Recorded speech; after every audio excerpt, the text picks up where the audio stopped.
Hello and welcome to Grossly Competent, the learning, development, and adulting podcast that does not claim to be pretty. No, but we will happily pretend to be slightly competent.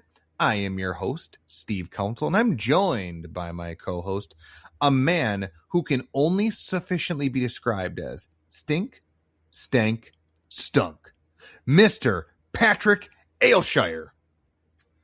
Well, thanks, Steve. It's good to see that the cyclosporiasis hasn't affected your confidence. Are you talking about my good man, Crypty? Do you know what I'm referencing when I say that? No. Okay. Folks, I'll explain it in a little bit. Let's get through our intro here, okay? Let's at least do that. But I do appreciate the nod to one of my favorite holidays. And the stink, stunk. That's a from the Grinch. Yes. I say do go on. Well, I was like, I pictured this ugly green man in my head. I'm like, what the hell is his name? The Grinch. Oh, and that's just this morning when you woke up. Ooh, right? Yeah. Right. Yeah. I was rather green. Ooh. Wow. All right, we're going to get through this intro. We're going to get through it. I promise.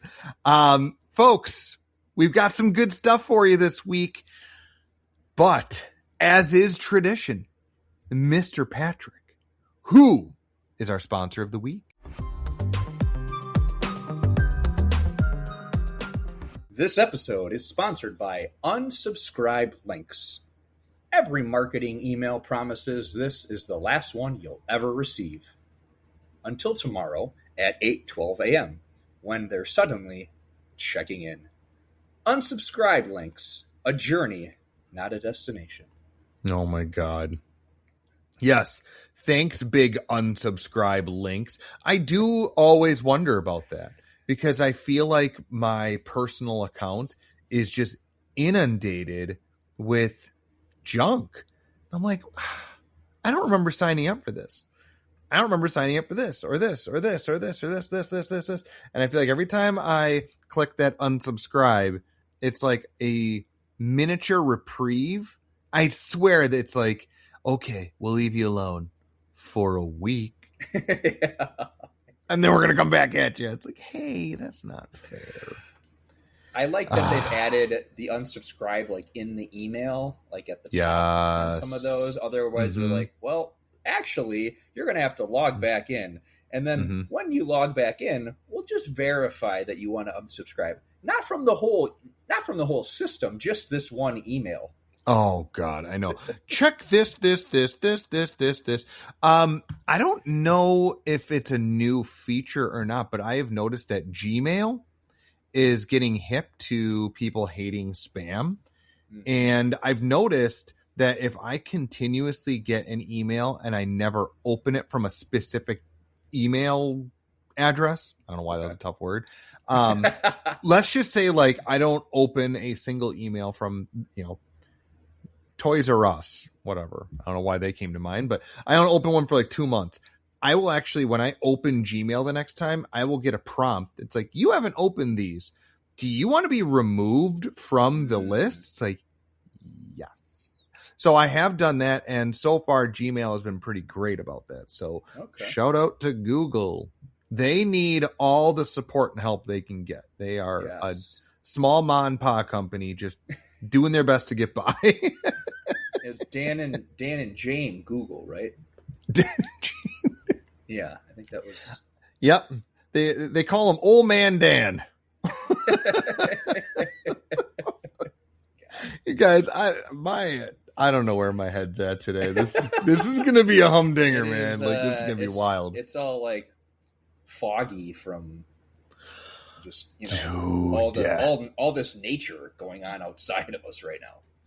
Yeah. You wanna be the one to break the ice on that? Well, our sponsor, of course, the unsubscribe links. So speaking of unsubscribing, I'd like to officially unsubscribe from the wildfires, humidity, and poop lettuce. What about you?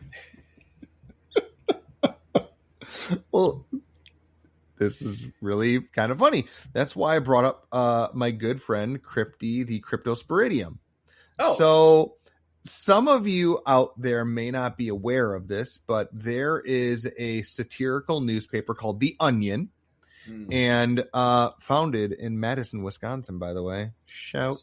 But I should have done my research on this.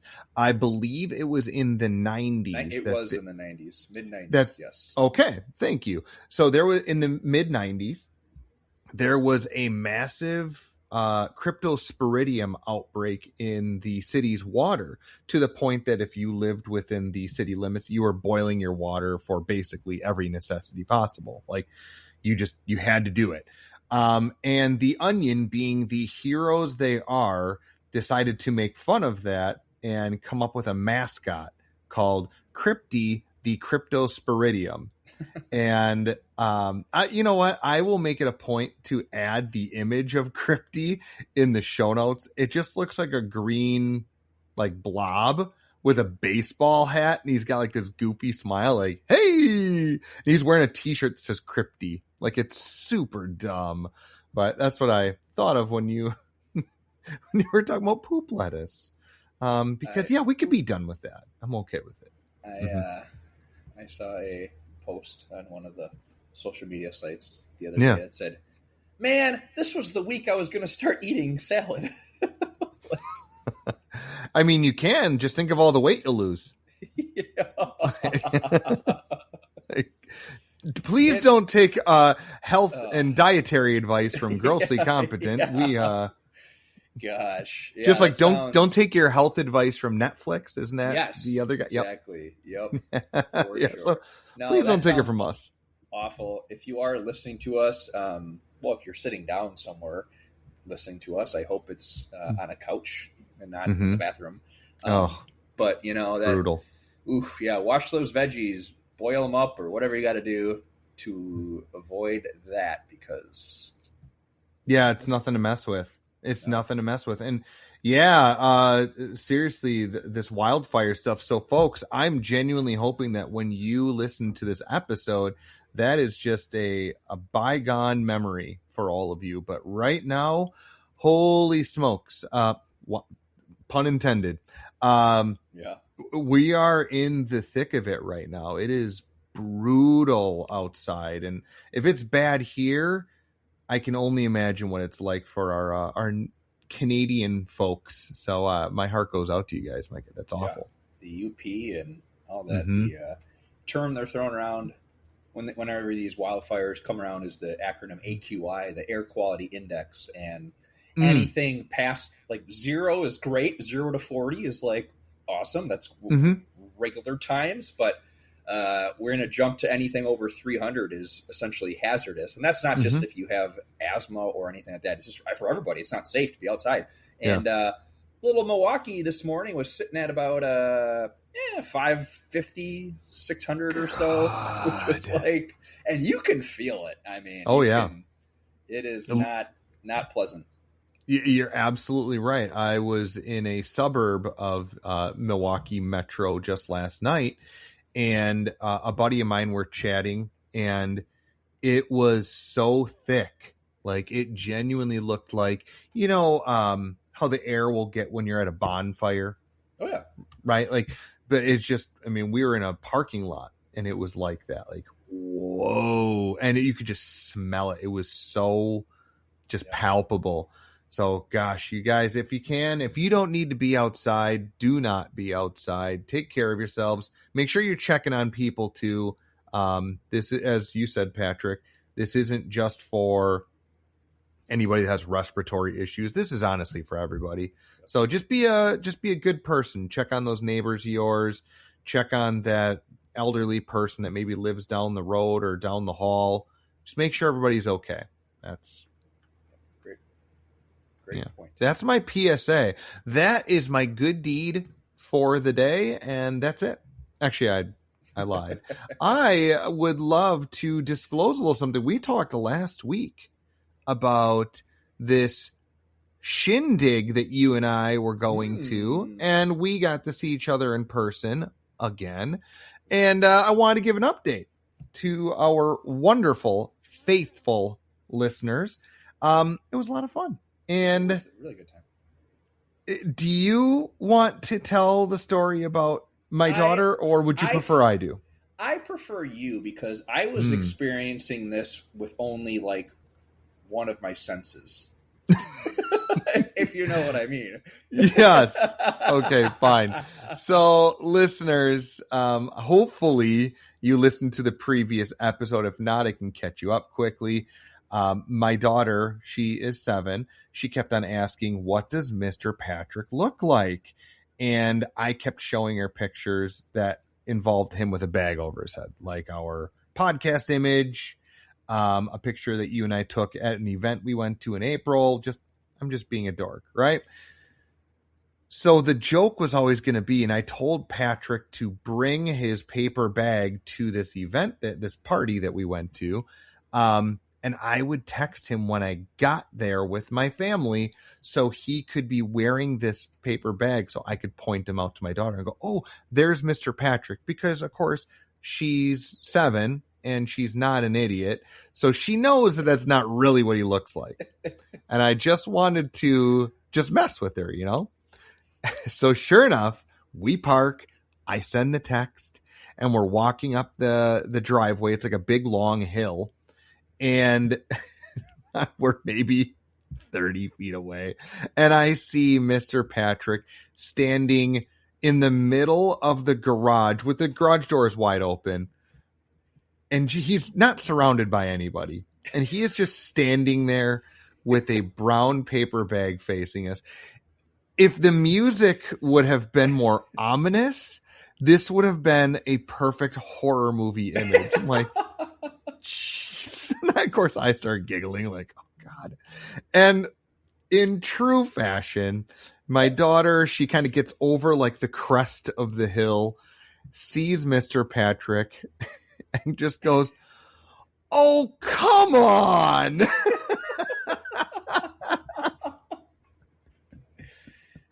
It worked so well. So she walks up and I go, hey, honey, this is Mr. Patrick.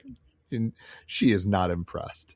Not impressed at all. But thankfully, Mr. Patrick was a good sport, removed his fake face and showed us his real face, even though I'm glad you didn't do your Halloween mask idea, because that would have been nightmare fuel. Well, and it's really kind of interesting because she's been asking, right? Like what does Mr. Patrick look like? Whole ride home, inconsolable. Couldn't stop crying whole time. And I kept on being like, honey, what is the matter? And so she's like, is she that? Well, she wouldn't talk in the car, but when we got home and I was tucking her in, she took her blankets and curled them up real nice underneath her neck and just said, I saw ugly people. It's like, oh, man. I know who you're talking about. He is gross. No. Hey, Uggos. Patrick and I constantly talk about our own mishaps and pains and really just about anything about our adulting lives and workplace. But we'd love to hear your questions for us. So what have you always wanted to ask Patrick and I, but just haven't done yet? To do this, we'll need you to reach out to us. And you can do so by going to our Instagram @grosslycompetent or send us an email, grosslycompetent@gmail.com. We'll pick through and read off our favorites in an upcoming episode. Just kidding. And then I think you said she was pretty quiet at breakfast the next day, and she was kind of staring out the window. And what's wrong, honey? She said, "How come he doesn't host that podcast himself?" Dad, what do you do on there? Nothing. I take up a lot of space. I interrupt Patrick a lot. Gosh, I don't know. It'd be hard for him to interrupt himself, honey. That's what I'm there for. Absolutely. I thought you were going to say something like she'd have like the 1,000-yard stare, like like those images you'll see of like shell-shocked individuals. Yeah, that's my daughter. Like, oh my God. No, it was but overall, folks, the event was fantastic. It was a ton of fun, and I had the distinct pleasure of having a very nice chat with Mr. and Mrs. Aylshire. I got the combo platter, and it was so nice. It was so nice. They're just such wonderful people. So, overall, lots and lots of fun. Great time. Tradition unlike any other. I did find it. Oh, sorry. Swiss. Say Masters. Oh. Swiss. But the slip and slide party. Oh, yeah. Awesome. Yeah, I did find it was really kind of jarring when it happened. But when I was talking to your parents, they said something like, "Why aren't you our son?" It was so weird. And I was like, but Patrick's right there. Yeah, they were like, well, it was weird. It was weird when you guys got in that conversation about Buc-ee's and then they invited you to go with them. I said, well, I've never actually been there. And they're like, well, Steve, do you want to go with the two of us? Yeah. Like, I tried. Yeah. I tried involving you, but their will was ironclad. They were like, no, let's get this joker out of here. No, I can't even remotely paint them in a negative light. No, your parents were wonderful. And I think I talked your dad's ear off enough. So I was very, very thankful that they even gave me the time of day to chat. It was so nice. I enjoy them thoroughly. So yeah, there's that. Mom and Dad, if you're listening, can I get that $20 back? For Buc-ee's. Yeah, that's what I meant. Yeah. Okay, not to talk to you. No. So, Steve, you want to get into our topic today? That's right. We have a topic. Holy hell! We do. And this is a Patrick Aylshire special. This is, yes. Dang right, folks. I was in a meeting the other day, and I heard a quote from a coworker that resonated with me. And I thought I would share that quote in a minute once I kind of tee it up here that we could end up talking about for our topic today. Sounds awesome, man. So I was in this virtual meeting. There was 3 of us total, and we were discussing employee engagement in network resource groups that we have at my company. Yeah. So current state right now in July of 2026, there seems to be a bit of a mix of not only mental exhaustion, busy workloads, and maybe a bit of the unknown when it comes to participation in these network resource groups. There are 6 different groups that we have. They've been around for almost 2 years. And it's kind of at this point of like, okay, where do we go from here? What do we do? Do you mind if I interject? I just have a clarifying question. Yeah. When you say network resource group, is that like an ERG, like an employee resource group? Yes. Same thing? Okay. Exactly. Just different name. Yep. Got exactly. Yes. Good. That's a good question. So I felt this quote was applicable to a lot of things regarding the workplace. And since we are an L&D podcast, if I'm correct on that. Labor and delivery. Yes. Yeah, exactly. I forgot about that. People have asked me, L&D, eh? Yeah. At one point in this conversation, my coworker stated, people are more likely to edit than create. Huh. People are more likely to edit than create. What are your initial thoughts on that, Steve? Interesting. I kind of like it. I mean, just off the top of my head, it gives you a lot to think about. And sometimes I like it when something can be so simple, but there's so much complexity behind it. Yeah. I guess, I mean, I know you asked me, but I'm actually going to volley it back because obviously it resonated with you to a point that you wanted to make it the focal point of our conversation. So what's I have an idea of what I want to say, but I'd love your side of it. I'm intrigued too, because I just kind of what you were saying, there are a few different ways to look at this, and folks generally when it's something like this, when it comes up like it's a quote and there's a few meanings to it, Steve and I don't say like, oh, I'm going to take this side, you're going to take this side. This isn't No. ESPN. We're not doing one of those Skip Bayless and whatever. Or, we don't do that for entertainment purposes. And so I'm intrigued to see if you read into this the same way I did, because I thought that, again, it depends on the situation, but in regards to what I was describing in the conversation that my coworker mentioned. Oh, that's fair, because I guess some context would be good. Yeah. So fair enough. When we're asking employees to brainstorm their own ideas for an upcoming meeting, or maybe things they want for training, how they can contribute to the resource group, there seems to be a lot of silence. So we're sending out surveys, ideas aren't really floated around. However, we found, though, if you end up giving people options to say, hey, out of these choices, what do you want? Or if we say, hey, we'd like you to critique this or give us your honest feedback about something, then people are much more apt to respond. Versus just the idea of... Interesting. Yeah. So it's like, I think back to that, people are more willing to edit than create. They don't want to like start from scratch. They want some of those options. Here, give us something to have, to hold, so then we can basically kind of turn that, into something else. I notice that's not always the case, but it's something I've definitely noticed in my role. And one other thing, and I'll kick it back to you, is it goes for a organizational learning and culture council that I serve on as well. There are a lot of ideas on how we could improve, which I think is great. People are willing to give that, but there's not really additional ideas on how things could be implemented. It's kind of like that. Okay. The creativity stops once the work needs to happen. Yeah. Which I definitely understand. I agree.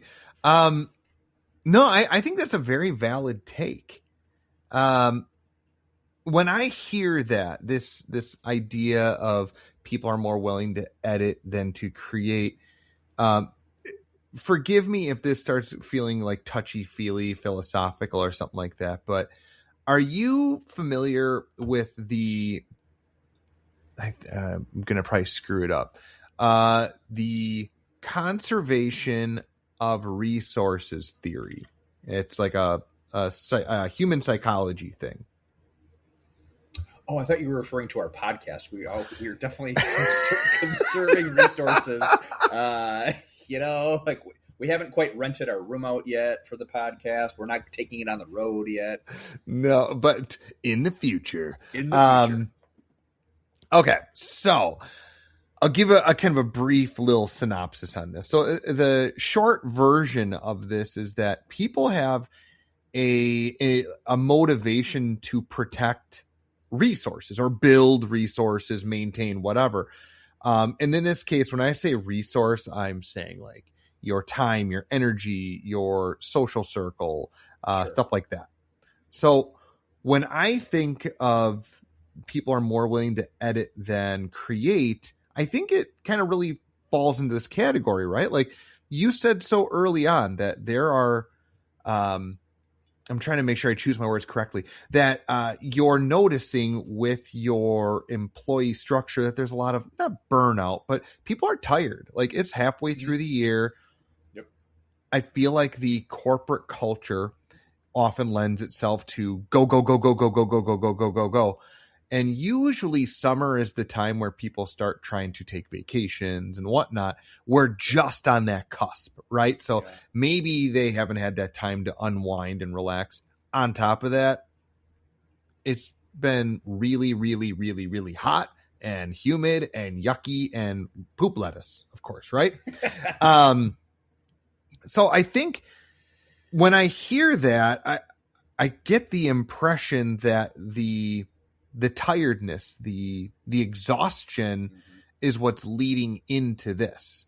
And It's kind of like the idea of if I go weeks without cleaning my house, and folks, if you ever stepped into my house, you'd be like, do you ever clean this place? And the answer is yes, but I have 2 kids and they trash it immediately. I do love them though. They are my grandmother calls it lived in clean. And I'm like, oh, you're too wonderful to me. I love you. But if I go weeks without cleaning and then I want to get it to be so it's manageable, there's a lot more effort and resource that goes into that compared to just little bits of management that goes in to keep it at that level.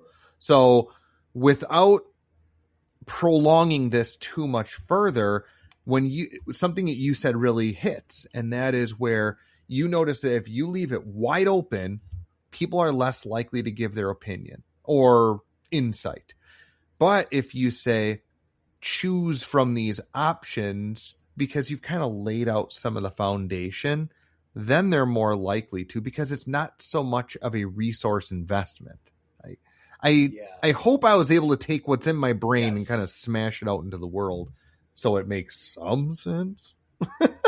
Yeah, no, I think it seems like you kind of took more of the positive spin on it, where I was more of like, people, I don't want to do the work. And that's not necessarily the case or what I was trying to get to. It was just that I think kind of what you were, again, mentioning was maybe that we're midway through the year. There's people are on vacation, and just that overall maybe tiredness of just the world's an exhausting place to live. And now more so than any time in recent history, I'm not going to try to compare what things were like in the fight or flight 24/7 of our ancestors and cavemen and everything. But like, as far as just like with like the world we live in, the 24/7 news cycle, the media, the social media, it's just, there's a lot. And it's hard to, unless you were really good,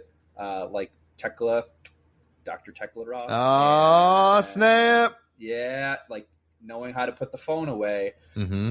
It's hard to shut that off. And so again, and people, they have their day-to-day jobs, where some of these like resource groups I've mentioned, or these councils, kind of these like quote unquote extra activities, that's hard sometimes to find the energy or the time to fit that in.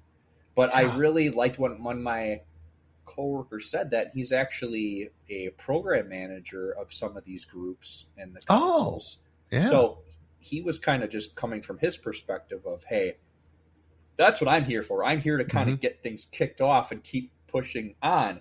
But I get the sense that employees here, they don't want to create stuff. They're good with editing it. They're good with giving you that feedback, and whether their attitude's positive or negative, it's hey, this is what it is, versus like, well, let me, if he were to say, well, why don't you come up with something? They'd be like, whoa, no. Just you give me what you have, and I will let you know how I feel about it.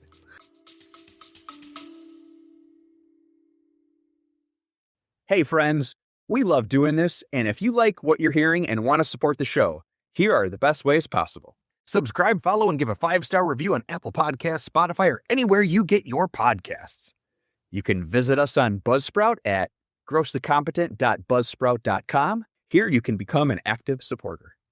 Or give us a shout on Instagram at grosslycompetent. And please tell your friends, family, coworkers, or that awesome learning and development person at your company about this podcast. We appreciate all of you more than you know. Any support out there you can throw our way truly means the world to us. We're grateful we get to bring it to you each and every week. And now, back to the show. Yeah, there's a couple things I want to make sure I touch on. That is fascinating, right? Like, am I just a curmudgeon on this? Maybe I am. No, because I think this is what I said earlier. Like, this is such a cool, but seriously, man, I really like this topic because it's a little bit off the beaten path of what we normally discuss, but I think produces a lively discussion. Like I think it's kind of interesting. During the meeting, this gentleman said that, and then he asked me a question, and I said, I was writing it down on a Post-it. I was like, let me make sure I got that right. I go, people are more likely to edit than create. He goes, yeah. And I said, thanks. Side note, I host a podcast and I want to use that. Yeah, that's awesome. He was like, so then I literally got off the meeting and I texted you afterwards. I was like, I got an idea for the topic. But I love it. No, something just happened this week that interestingly kind of ties in with what you're saying. Okay. So, no, I appreciate you thinking that I look at this as sunshine and rainbows. But I think it goes both ways. I genuinely do. I was cleaning out a education room we have on campus. And in the process of that, two leaders happened to swing by and visit. They saw us in the room. And of course the work was done. So that's the time to come visit. Like, don't help. No, I'm joking. Terry and Rachel, I'm joking. Classic editing versus creating. yeah, that's it right now. They were in a meeting next door and they were walking by, saw me in there, and they're like, oh, that guy's ugly. And they came on and said hi. And funny enough, they had said, oh, Steve, by the way, we have some things for you to do. And I laughed because I knew what they were doing in the other room. They were having this meeting. And I was like, is that what you guys do during those sessions? You just come up with stuff for me to do? Like I have nothing going on? Like I'm joking with them, of course. And they got a chuckle out of it all as well. I'm like, okay, so what are you tasking me with this time? And the response was, we want training on Microsoft products. And I got a little bit of a smile on my face and just went, yeah, I bet you do. And so the reason why I responded that way, and I explained it to them, was every single place I have ever worked since I've been in learning and development, at some point, this comes up. We want more training on Excel. Okay, sounds good. Why don't I put you into some Udemy classes or something like that, right? When can I sign you up? I'll get back to you. They never get back to me, right? Like, okay, cool. I can tell that was such a big deal for you, right? Like, very urgent. So yeah, but they want it right now. Like, are you sure that's what you want? Are you like, really? How badly do you need this? And they were talking about, well, maybe we could find a consultant to come on site. Like, that's not what you want. That's not what you want. You think it'll be fun. It's not. Sure. It's not at all, right? Like, and I just kind of, and maybe this time's different. I don't know. It's kind of like that meme from Arrested Development where Tobias is speaking to his wife and they're making fun of the McMansions. And he's like, yeah, people get these, I'm paraphrasing it, but he says something along the lines of like, people get these grandiose ideas that it's going to work out for them. And his wife responds, it's Portia de Rossi. Yep. She's like, well, does it ever work for them? He goes, no, God, no. No, never. They delude themselves. But it could work for us. And it's like, so dumb. But maybe I'll put that meme in the show notes so people don't think I'm fully, or the clip from the show, because it's stupidly funny. And if you have never watched Arrested Development, you owe yourself to watch it because it is such a great show. Seasons 1, 2, and 3. Yeah, you don't really need to go. Although that scene is from a later season. I think it's season 4. Okay. But that is like the only redeeming quality of that season. Otherwise, it's, sorry, Jason Bateman et al. Okay, so to your point of saying, like, yes, people say they want these things, but then once the real work comes, you're like, ooh, I have a haircut. Yeah, I bet you do. Yeah. Okay. So it is interesting that people almost miscalculate their own motivation. And I think that ties in to learning and development and just people management, any of those different places in the work hierarchy, you just have to be in tune with what is actually going on here. Like, you say you want more training on Excel. Are you an accountant? No. Okay. What are you using it for? Like, so just like trying to dig in, and maybe it's, well, I just want some more computer literacy. Okay, we can work on that. That sounds good.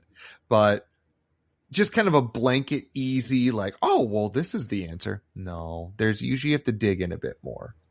And I've mentioned this on here and mentioned this to you, but that's one thing I really like that we've implemented on my learning development team is that training request form. Yeah. That asks, not only what's the training they want, does this training exist? Why do you want it?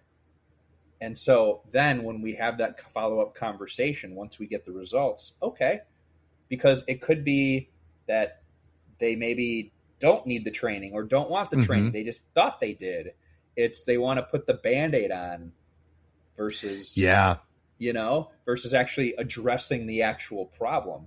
And so that gives us and it's also helpful too, because it could say, hey, if you only got a few employees, us coming to an in-person training for 3 of you, it's not really going to be that beneficial. So how we can put together an e-learning for you. We can do a virtual meeting or lunch and learn. That's great. That'll just save time for everybody. Or, maybe we can fit you into our a la carte session when we do offer this. If you have more people, where we do think that this training would be beneficial. But a lot of times it's that someone's told them, hey, I think we could use this training. And then we actually break it down. Well, this is what we talk about in this session. Yeah. Oh, well, I don't know if we want that. Yeah. It's like, well, this is kind of what you asked for. Yeah. So I think really, to the credit of this quote, people are more likely to edit than create. Creating sounds awesome. Right? Like, it sounds so cool. Like, man, I get to think of how many people say they want to start a business, right? Like, you can say it all day long, but you really have to put yourself out there to actually do it. There's real legwork that needs to go into it. There's so much things are going on in the background. Like, you with Zero Proof Pass, I see your stuff all the time, whether it's on LinkedIn, Instagram. Like, you're going out there, you are feet on pavement, stamp. You're doing these things, right? You are creating. Now, would it have been a little bit easier if somebody gave you a template? Yeah, of course, right? Like, these are the steps you need to do to be successful. But every business person worth their salt will tell you there is no such thing as you don't get a book on it. Like, you can read every success book possible, right? Like self-help success. They're all going to say different things. They're all right and they're all wrong, all at the same time. It's like I had a couple people, just out of curiosity, not against them or anything, but they're, this is essentially a brand new concept. There is nothing out there like it. I can say that of a passport program for establishments to offer non-alc drinks, and it's modeled after the alcohol versions. But some people asking like, what were your projections the first year? Like, what the hell are you talking? I go, I wanted to sell one. I was going to sell one, so if I sold one, I knew that I could sell more. And so that's a great way to look at it. I'm sorry, I'm interrupting, but yes, you gave yourself a real attainable goal. You didn't, I'm going to make $1 million in a year. No, not at all. You started with this kind of humble impression of, if I can do this to benefit one person, cool. Yeah. Right. So I'm sorry, I had to interrupt, but please. That was kind of the joke too. I knew it would sell. I knew it would work, but at the same time, to what scale, we're still finding that out, and that'll be something I'll find out in the coming years. But just so like, oh, what were you projecting for? I'm like, I don't know. I printed X amount a few hundred, and and was hoping to sell those and whatever. Like your projection, really? Like I work in labor and delivery. Come on.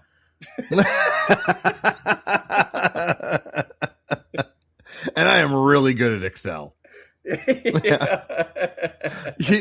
Sorry to circle back on this, but oh my God. Yeah. What was kind of funny about this whole thing about, we want Microsoft training, and I'm like, yeah, I bet you do, is that just today, I'm looking at the clock, roughly about 4 hours ago, I was having a conversation with my manager and one of her colleagues.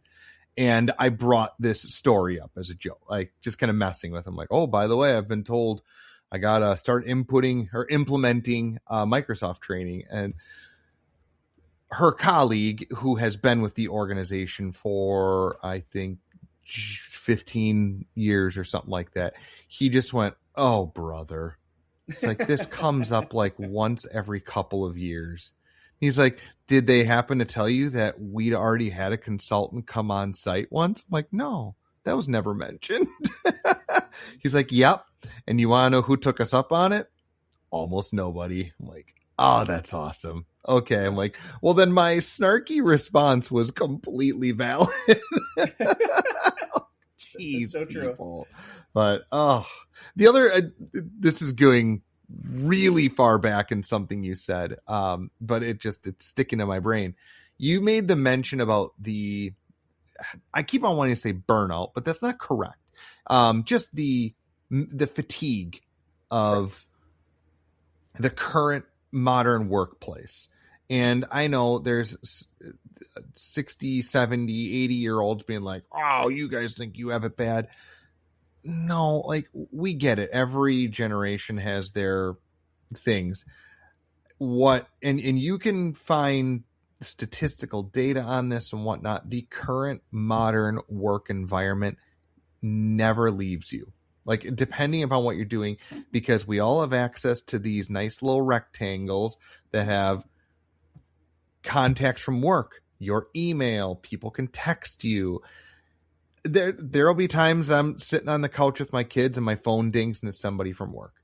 And normally I'm just like, okay, I'll talk to them tomorrow. But sometimes I respond. I don't get to leave. But something you said about, I don't want to compare the current state of things to, like, our ancestors where you're on 24/7 and survival. But there's a part of me that kind of wants to argue a little bit about that, just in the simple sense that we are still the same beings from all those millennia ago, or however hundreds of thousands of years. Like, we're still hardwired that way. So when we feel fear now, it's the same as when our ancestors felt fear. When we get that, oh man, like, you can't rest, it's the same that they felt too. Ours is just a very different environment. So the psychology still exists. It's still there. It's just not a saber-toothed tiger or some creature at the cave gates. It's, I got a text from so-and-so at work. Like, I don't want to answer it. Like, maybe if I just am really quiet, they'll forget I'm here. Yeah. Which is no different, right? Like, I don't know. That's my tangent of the year. Holy hell. But have you had to walk to work uphill both ways in a blizzard? No, but I've had to work in blizzards before. This will be really quick. I was 20 years ago. I was training with a dude in the pest control industry, just to kind of learn more, And it was, I kid you not, a whiteout blizzard. I think it was February. And we pull up to the outside of a house. We're on the road. And he's driving. And he looks at me and he goes, okay, go do the service. I'm like, huh? I was supposed to walk around the outside of the house and try to see if I could find, potential deficiencies, entry holes, that kind of thing. And I'm like, well, you're going to like come with me so I know what I'm doing, right? He's like, I'm not going out there. Needless to say, it didn't get done. But I think of that so often. I'm like, that's not how to train. Not how to train. So stupid. Do what I say, as I do. Yeah. I mean, he was just being a smarty pants, but it was too funny. That is pretty good. No, this is a good conversation. Like, this is such a fascinating thing. I'm really glad you brought it up, man. Seriously. Good. Yeah, because I think it can apply to a lot of different scenarios and situations. Yeah. I mean, not even really at work. You could really expand on this, and you could go in a lot of different directions. But I just like, right when he said it, it just stuck with me, and I was like, I like that because it helped. I was able to relate a lot to work. Oh God, some work stuff, and again, it doesn't matter what industry you're in. You could, I just had flashbacks to other companies I've been with and instances where this definitely happened, and I maybe didn't have a word for it or a phrase for it, but now I do. Yeah. So, one last thing on my behalf, and then if you have anything else, please chime in. I feel like the most successful people are also sometimes the most creative. So, like, yes, there's a lot of resources that go into that creativity, but it also has the most gains. Like, you can't expect the world if you're not willing to try to put in your own world. Like, you really have to be willing to have those blood, sweat, and tear moments if you want to surpass everybody else. Yeah. So I think, like, it just, if we're going to look at this from a learning and development standpoint or just a professionalism standpoint, it's not a bad thing for you to stand out from the crowd because you're creative. You think of things in a different way or a new perspective, or you shed a light on something. Does it also kind of paint a little bit of a target on you? Depending, I guess. But it also has the best opportunity for the best gains. This might be a good segue into a future conversation. I'm talking about creativity and uniqueness regarding creative individuals in the workplace versus artificial intelligence. Ooh. How do we think in the future that people are going to be able to thrive? Are the most creative people that are individualistic?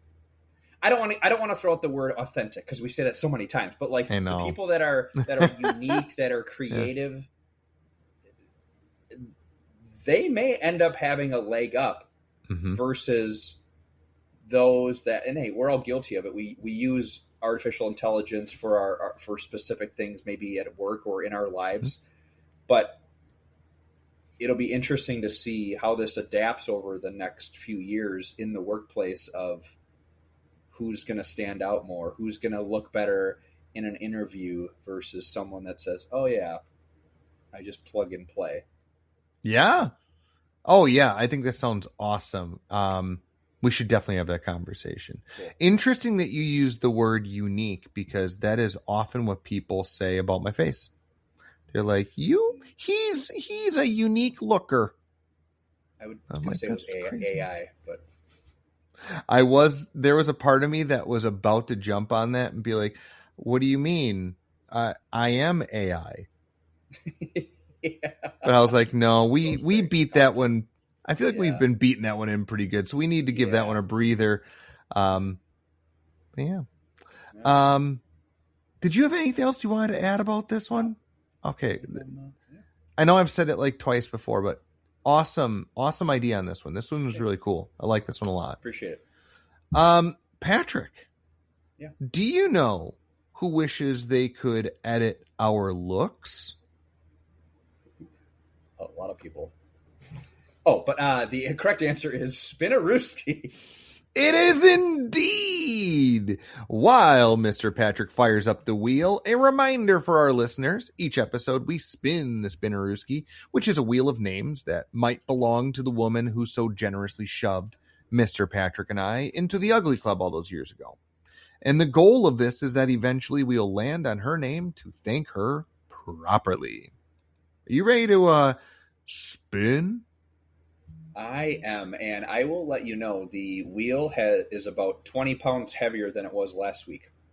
And what I mean by that is there are just thousands of people that this could be. I mean, people that have lived in the Pewaukee, Wisconsin area for their whole lives, people that maybe lived there for just a couple years.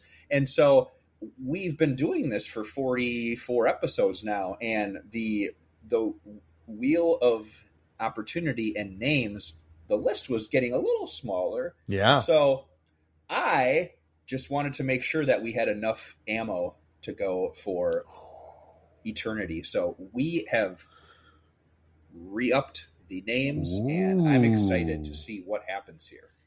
I'm gonna make a prediction right now, because you know darn well, just like I do, that the Spinarooski has a way of like reading the situation. Yeah. I am picturing something like an Auburn or Ashley or something that has to do with fire. Ooh. Because of the fires. Not that I'm trying to make light of that, but I don't know. That's my guess, but I'll maybe the name too will have a sense of like a smokiness to them, their personality or something like that. Like Macy Gray. I try to say goodbye and not copyright infringement. Anyway,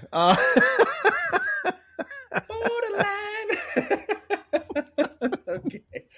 We are giving Madonna way too many chances. Way too many chances. Okay, folks, let's do this. Count of 3. Spin that Rooski. And by count of 3, I meant the 3 words.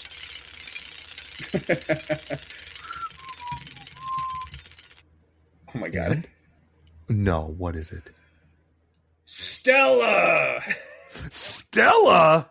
Yeah. You know what I think of when I think of Stella and how she got her groove back. Dang. Yeah, I was thinking of Seinfeld. Stella. Wow, Stella. You know what? If that was a Stella that gave us the ultimate push 20 some odd years ago, I can die a happy man, because that is the name of somebody. Had her groove. Ooh, well, her groove. That is definitely the name of somebody that's no nonsense, and they're like, I know what I want, and I want it now. And just kind of pound right through, and I'm going to go talk to Mr. Joe. So, Stella, if you're listening, thank you for everything you've done for us. Thank you for living rent-free in our heads. Thank you for having the might of 1,000 suns and pushing Mr. Patrick and I off to the side and melting our faces in the process. Yeah, that's a great name. It is. I've only met one Stella in my life, and this would not be her because they were way too young at the time, but it was a student I had. No way. And wow. I'm not just saying this because we could say this about any name, but this individual was the nicest little 4th grader ever. I mean, she was so kind to all the students. She was very accepting. We had like I've said this before, one year it was like the circus. We just had a lot going on. Yeah. Students of all over across all different avenues. And she was just so kind to everyone, really polite, never saw her get frustrated or whatever. And I was like, oh, you are such a great. So I always remember that name because she was such a great student. So, hey, great name. And for the actual Stella that gave us a nice little shove, I didn't really mind it. So regarding your student, was she a mediocre student or was she Stella? No,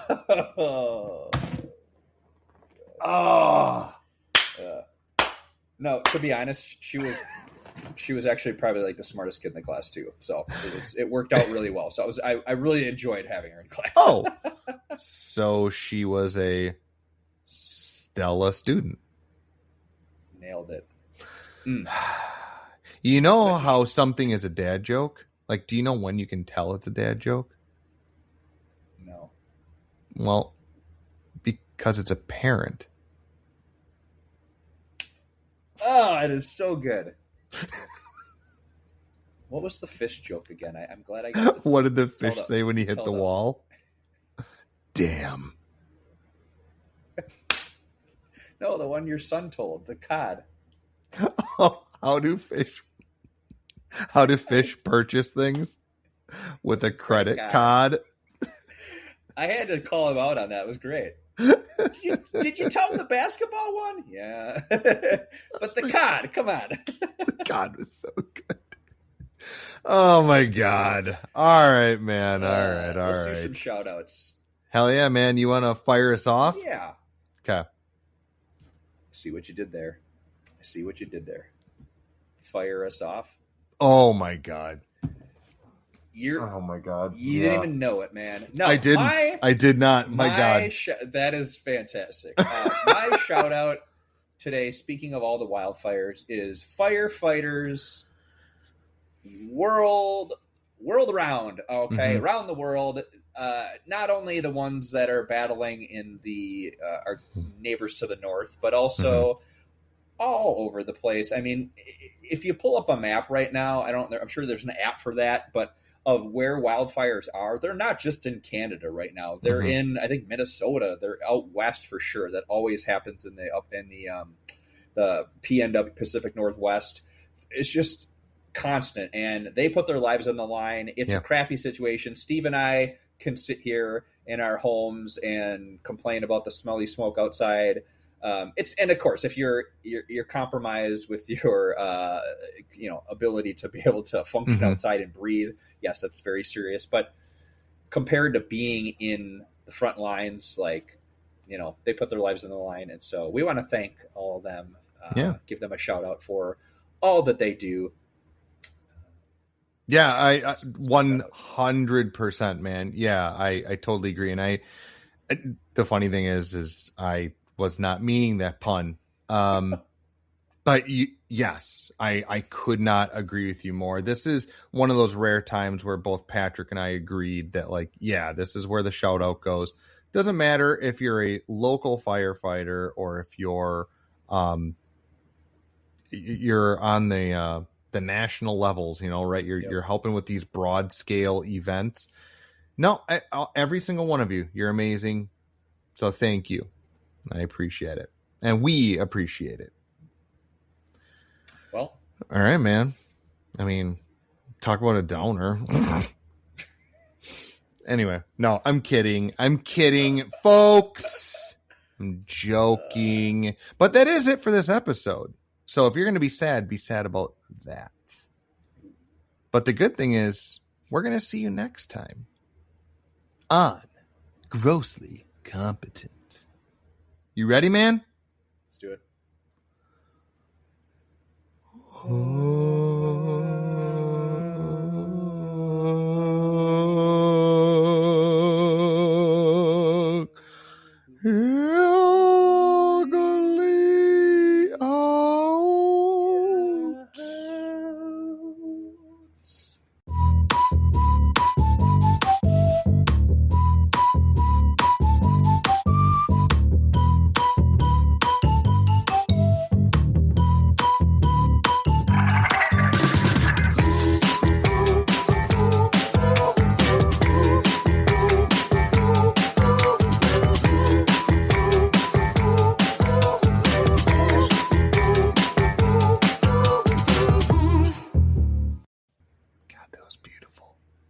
Remember when we had a guest on and they just nailed it? I'll never forget that. Falsetto, that was the coolest thing. All the guests, though, they added their own spin to it. They each added their own spin. Absolutely. I will never forget. I'll never forget that. That was so awesome. Just literally knocked my socks off because I didn't know she had a vocal singing background. No. God, no. God. Because we kind of put people on the spot, and it might be a little be like, by the way, you're going to sing this out, and they can do whatever they want, right? But the fact that she was like, okay, and then just came out of nowhere at the end, it was